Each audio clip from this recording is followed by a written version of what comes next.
네, 전해드린 대로 서울 시내버스 노사 간 임금 협상 최종 결렬이 돼서 서울버스가 12년 만에 멈췄습니다. 네, 관련 내용 정혁진 변호사, 조기현 변호사와 함께 자세히 짚어보도록 하겠습니다. 안녕하세요. 안녕하세요. 네, 반갑습니다.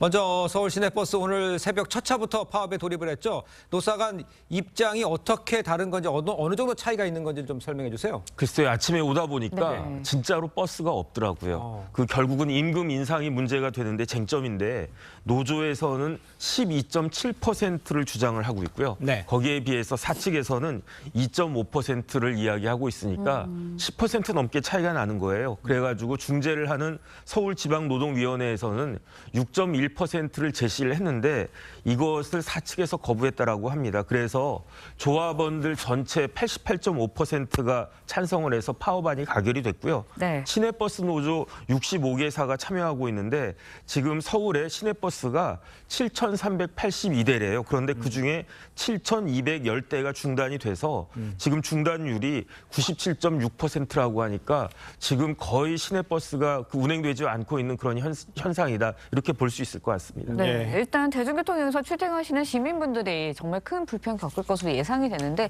서울시가 일단 지하철 증편 이런 연장 운행 등의 대책을 마련하고 있습니다. 구체적으로 어떤 안이 마련되어 있나요? 일단 서울시는 비상수송대책본부를 가동하고 있고요. 네. 비상수송대책으로 해서 출근길에 지하철과 연계된 셔틀버스를 운행하고 또 지하철 운행 횟수와 운행 시간을 연장해서 출근길 교통대란을 막기 위해서 노력하고 있고요. 또 예. 다산 콜센터 등등 해서 실시간 교통정보를 제공해서 출국길 시민들이 그 정보를 이용해서 출근에 지장이 없도록 하는 조치를 취하고 있습니다. 자, 그렇다면 이 파업이 언제까지 되는 건지 중간에 어느 정도 시점에서 타협이 될 수가 있는 건지 그건 어떻게 예상할 수가 있을까요? 일단 노조에서는 파업 기한을 정해놓지 않고 있습니다. 그렇습니까? 그러니까 이제 무기한인데 예. 다만 파업을 지속할지 여부를 매일매일 재결정한다라고 하니까 네. 그러니까 이제 내일은 또 어떻게 예. 될지 모레는 어떻게 될지 기대를 갖다가 해야 될 것 같은데 네. 사실 지금 쉽지 않은 사람이 어디 있겠습니까? 모두가 어려운 그런 상황이 아니겠습니까? 예. 그렇습니다. 이러한 과정에서 노측과 그 사측이 잘 합의해가지고 합의점을 도출했으면 좋겠고요. 무엇보다도 예. 서울시가 역할을 좀 해줬으면 좋겠다는 생각입니다. 알겠습니다. 현재 의료 공백까지 이어지고 있는 상황인데 버스 파업으로 시민 불편은 더 커진 상황이라고 봐야겠습니다.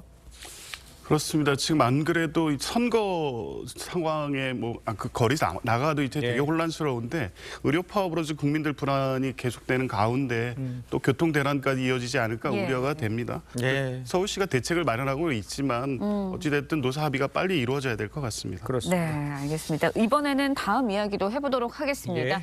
대한의사협회 신임 회장이 총파업을 언급하면서 의료 공백 더 커질 것이다라는 우려 나오고 있습니다. 그런데 일단은 정부는 총파업에 대해서는 강경한 입장을 보이고 있습니다.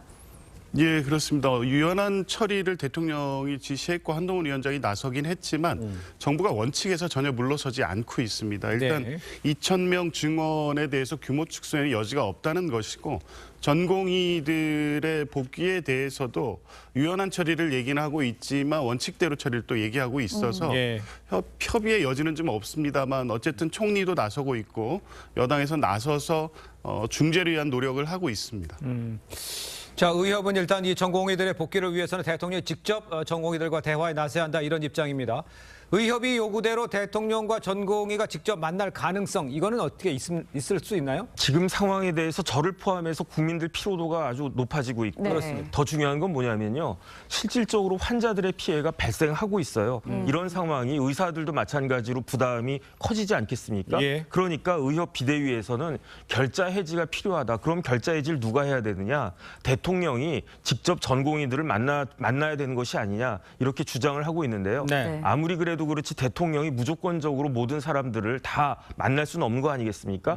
일정 부분 조율도 되어야 되고 일정 부분 정책 결정도 다시 돼야 되는데 예. 지금 대통령실의 입장은 제가 봤을 때에는 필수 의료 분야에 대규모 예산을 편성할 테니까 이런 부분들을 감안해 달라 이런 이야기를 하는 것 같은데 그런데 전공의들은 다른 것보다도 의대 증원이 핵심이다 이렇게 이야기하고 있지 않습니까? 네. 이러한 상황에서 대통령이 어떻게 결심을 하실지 지켜봐야 되는 것이 아닌가 싶습니다. 있습니다. 네, 근데 이런 가운데 한 대학이 비수도권 의사 구인난 해결을 위해 지역 의사 전형을 도입하기로 했습니다. 구체적으로 어떤 내용인가요? 예, 경상도에 있는 경상국립대인데요. 네. 그 의대에 들어갈 때 일정 기상 이상 그 지역 내 복무를 의무화하는 내용의 전형 제도입니다. 그래서 네. 지금 검토되고 있는 건 10년 내외 정도 그 경상도 내에서 근무하도록 의무화하고 이를 어길 경우에 페널티를 주는 방식으로 해서 지역 의사들이 의대는 지방에서 졸업하고 수도권으로 다시 올라오는 이 현상을 막기 위한 제도로 보이는데요. 네. 다른 대학으로도 확대될지 여부도 관심이고 이것을 정부나 국회 차원에서 제도적으로 좀 검토해 볼 필요도 있는 것 같습니다. 알겠습니다.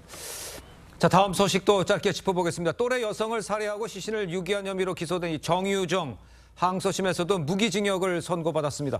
재판부의 판단은 어떻게 평가를 하십니까? 일단은 봤을 때 이 사건 네. 봤을 때 제가 봐도 범행 동기가 황당하지 않습니까? 그러니까. 그다음에 이제 범행 수단은 굉장히 더 이상 뭐라고 할 수 없을 정도로 예. 극도로 잔인하고 그런데다가 정유정이 과연 제대로 반성을 하고 있는 것인가? 반성문 많이 제출했다라고 하지만 그것이 진정한 반성인가? 이런 의문이 들 수밖에 없는 거죠. 그렇기 때문에 재판부에서도 양형에 대해서 고민을 많이 했을 것으로 판단이 되는데 네. 재판부 입장은 첫 번째로 정유정의 성장 과정이 평범하지 않았다, 평탄하지 않았다. 네. 그렇기 때문에 부정적인 감정이 어렸을 때부터 쭉 쌓여 있을 수 있고 그러니까 내면의 스트레스가 많았던 것도 사실이다. 그다음 무엇보다도 정유정이 전과가 아마 없었을 거예요. 네. 그러니까 이런 부분들을 참작을 하면 그 극형인 사형에 처하기보다는 무기징역으로 사회에서 영원히 격리하는 것이 필요하다라고 1심에 이어서 항소심도 같은 판단을 한 것으로 판단됩니다. 네, 그런데 정유정은 2심 재판부에서도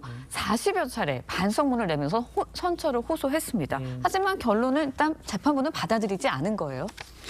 그렇습니다. 이 반성문을 내는 건 횟수가 중요하지 않고요. 수사나 공판 과정에서 실제 진지하게 반성하고 있는 태도를 보이느냐가 중요한데 이미 알려진 바와 같이 정유정이 접견 과정에서 억지로라도 성의를 보이기 위해서 반성문을 쓰겠다. 이런 예. 얘기를 했던 부분을 검찰이 증거로 제출했습니다. 예. 항소심에서 40여 번 반성문을 제출했다고 하더라도 정유정의 전반적인 태도를 볼 때 진지한 반성을 하고 있지 않다고 본 것 같습니다. 알겠습니다.